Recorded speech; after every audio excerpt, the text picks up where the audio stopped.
నుంచి వెయిట్ చేస్తున్నాడు గురువు. ఏమని ఎందుకు వస్తున్నావు బిడ్డ, రోజు ఎందుకు వస్తున్నావు నాయన అంటే, నా గురుదేవులు ఏమిస్తారు, ఏం ఆశతోటి పాపము బిడ్డ నిర్విరకారంగా పంచబట్టుకో కూర్చున్నాడు, పాదాలు పట్టుకో, ఇప్పుడు దొరుకుతున్న పాదమా అని గురుదేవుల. మా అమ్మ కూడా నాకు చెల్లె రాకు, చిన్నపిల్లవు రాకు, నేను 5 సంవత్సరాల నుంచి అమ్మ జ్ఞానంలో ఉన్న, అమ్మ జాతలో ఉన్న. నేను ఒకరోజు నేను 5 సంవత్సరాల స్కూల్కి పోదామంటే నాకు మా పల్లెటూరు, మేము జంగమూలం అయ్యార్ల బిడ్డలేము, మా నాయన బసవయ్య స్వామి, మా అమ్మ నీలాంబిక ఆమెతోటి ఉండి కొన్ని రోజులకి సమయానికి అక్కడ లేనప్పుడు స్కూల్ పోయి నాకు మనసు ఒక్క కాపోళ్ళు రెడ్డిలను ఉన్నారు, వాళ్ళ ఇంట్లో పోయి కూర్చుంటే నాకు గురుదేవులో ఫోటో ఉంది. ఎప్పుడు నేను స్వప్నములో అమ్మను చూసుకునేదాన్ని.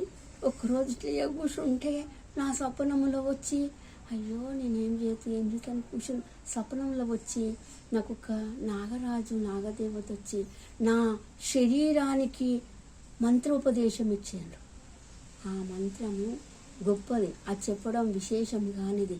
ఆ మంత్రంతో నేను ముందుకు వెళ్తూ ఉంటే ఇక్కడ అందరు అప్పగాలరు, వాళ్ళు వీళ్ళు ఉన్నారు. నాకు చాలామంది అమ్మ నా దగ్గర ఉండి దీక్ష అంటే, నాయన నేను ఉండలేను, నా గురుదేవులను నేను మీ దగ్గర శబరిమాత జాయ్ అంటే ఊకోలేరు కదా నాయన, నా గురుదేవులు ఆడవాళ్ళైతేనే నేను దీక్ష తీసుకుంటున్నాను, మీ కాలు మొక్తా, నాకు ఆడపిల్లనైతే దీక్ష కావాలి. ఎందుకంటే గురువు సర్వంతరయామి, అవయవాలకి లజ్జా సిగ్గు ఏమీ లేదు, సర్వం వచ్చినప్పుడే. పాముకు ఎంత కొట్టినా కానీ దెబ్బ తగులదు. అలాంటప్పుడు ఆ గురుదేవులకు మనం కాళ్ళు వచ్చినా ఏమి చెప్పినా చేయవలసింది. మరువకు గురు మంత్రం మరుస్తే నీకు నడు మంత్రము అని గురుదేవుల యొక్క మాట. దండం పెట్టద విఠలయ్య, యమగండం బాపుర విఠలయ్య, కోపమేలరా విఠలయ్య, నీ కొడుకుల పైన విఠలయ్య, నీ దాసు అంటే మా మీద నీ కోపం చాలించకు, నీ కోపం ఉంటే మేము బతకలేము, నీ చితాభస్వం అయిపోతాము. గురుదేవా మాకు ఎప్పుడు కూడా మమ్మల్ని కోపించకు యమధర్మరాజా అని చిత్రగుప్త మనం చేసి తప్పులు ఇట్లా రాస్తున్నాడు. అలాగా ఆ గురుదేవులు చెప్పి నన్ను అట్లా సన్నిధానం తీసుకుంటే, నా గురుదేవులు ఏంటి నాకు ఇట్లా ఇది ఇచ్చింది కదా అని ఒకరోజు అనుకుంటే, ఆ ఫోటో చూసింది నేను అమ్మ దగ్గరికి పోవాలి.